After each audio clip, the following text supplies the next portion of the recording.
If you're reading this one alone, this is gendered violence principles, and it also relates to the manifesto on a previous video which talked about the gender violence metrics.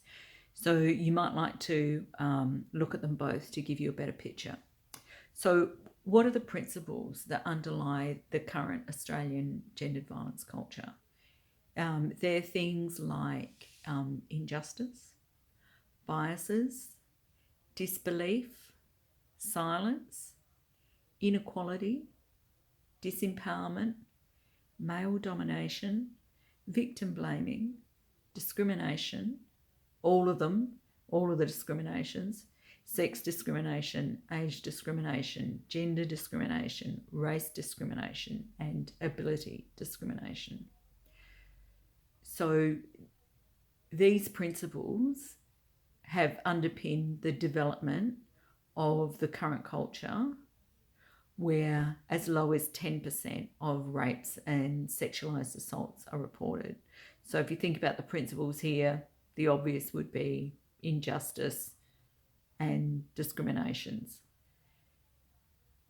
97% of perpetrators of rape and sexualised assault are male. So principles here might be male domination in policing and law, the patriarchy, sexual assaults generally have the lowest rates of reporting, investigation, prosecution and conviction of any violent crimes.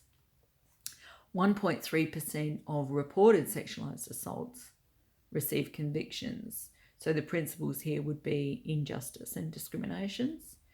13.4% gender pay gap.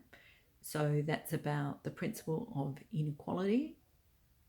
More than 6,000 testimonials of rape and sexualised assault at elite New South Wales single-sex schools.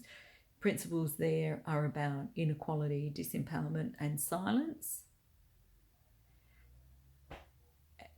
Victim blaming. If you think of someone like Senator Eric Abetz, when talking about Brittany Higgins, he said she was disgustingly drunk. Jeremy Cordeaux, a journalist in Adelaide, called Brittany Higgins a silly little girl.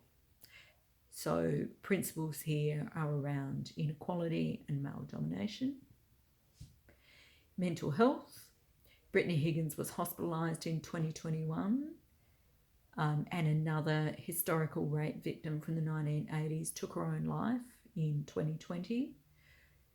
Principles around mental health here are a lack of empathy, injustice for the victim survivors, male domination in policing and law, and just how mental health is being weaponised. A disbelief of victims is all too frequent in this space. So principles here are disbelief, injustice, and a lack of empathy.